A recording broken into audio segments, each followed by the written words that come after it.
உயிர்நாவில் உருவான உலகமொழி நம் செம்மொழியான தமிழ்மொழிக்கும் மற்றும் அனைவருக்கும் என் பொன்னான மாலை வணக்கத்தை தெரிவித்துக் கொள்கிறேன். என் பெயர் ரா பிரகதி. நான் 8ஆம் வகுப்பு ஸ்ரீ சங்கரா பதின்ம மேல்நிலைப் பள்ளியில் பயின்று வருகின்றேன். நம்மை சுற்றிலும் எங்கு பார்த்தாலும் இயற்கையின் அழகு கொட்டி கிடக்கிறது. கடலும் மலையும் கதிரும் நிலவும் மழையும் பனியும் இயற்கையின் கொடைகள் அல்லவா? அவற்றைக் கண்டு மகிழாதவர் உண்டோ? நிலவின் குளிர்ச்சியையும் கதிரவனின் வெம்மையும் மழையின் பயனையும் அடையாதவர் இவ்வுலகில் உண்டோ? அப்படிப்பட்ட இயற்கையின் பேரழகை பற்றி ஒரு சிறு கவிதை சொல்ல வந்துள்ளேன்.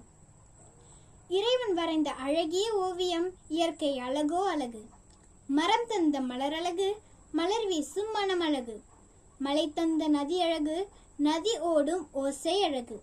நீல கடலின் அலை அழகு, அலை மீண்டு போனாலும் கரை கொண்ட நுரை அழகு. வானில் உலவும் மேகங்கள் அழகு. கருமுகில் தந்த மலை அழகு, மலையில் ஆடும் மயில் அழகு. மழை நின்ற பின்னாலும் இலை சிந்தும் துளி அழகு. விவசாயிகளுக்கு மலை அழகு. இலையில் கொஞ்சம் காடு அழகு. வானவில் தீட்டும் நிறம் அழகு. வெயிலில் இசை பாடும் குயில் அழகு. இரவு வானில் வெண்ணிலவு அழகு. இமை கொட்டும் விண்மீன்கள் இரவோடுதான் அழகு. பனித்துளி புல்லின் மேலே அழகு. சூரியன் மறையும் மாலை அழகு. இயற்கையின் சோலைவனம் அழகு. வறண்ட பாலைவனமும் அழகு. சூழ்ந்துள்ள இயற்கை அனைத்தும் அழகு. இயற்கை கொடுத்த ஒவ்வொன்றும் அழகு. இயற்கை இறைவன் படைத்த அற்புத படைப்பு. இதற்கு ஈடாகுமோ செயற்கை அழகு? இத்தகைய பேரழகை கொண்ட இயற்கையானது மனிதர்களாகிய நமக்கு என்னென்ன தருகிறது தெரியுமா? இன்பம் தரும் இயற்கை மனித வாழ்வின் வரம் இயற்கை. நோய் தீர்க்கும் இயற்கை சுத்தமான காற்றை தரும் இயற்கை. மக்களை காக்கும் ஆயுதம் இயற்கை.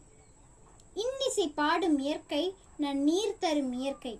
இதமான சூழல் தரும் இயற்கை. சத்தான உணவு தரும் இயற்கை. மக்களின் ஆயுதமே இயற்கை. மனிதனின் சொத்தே இயற்கை.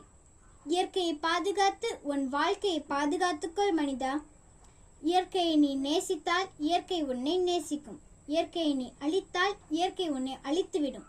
மனிதர்களாகிய நாம் மதத்தை வளர்க்காமல் மரத்தை வளர்ப்போம். இயற்கையை ரசித்து இயற்கையை பாதுகாப்போம். வாய்ப்புக்கு நன்றி. வணக்கம்.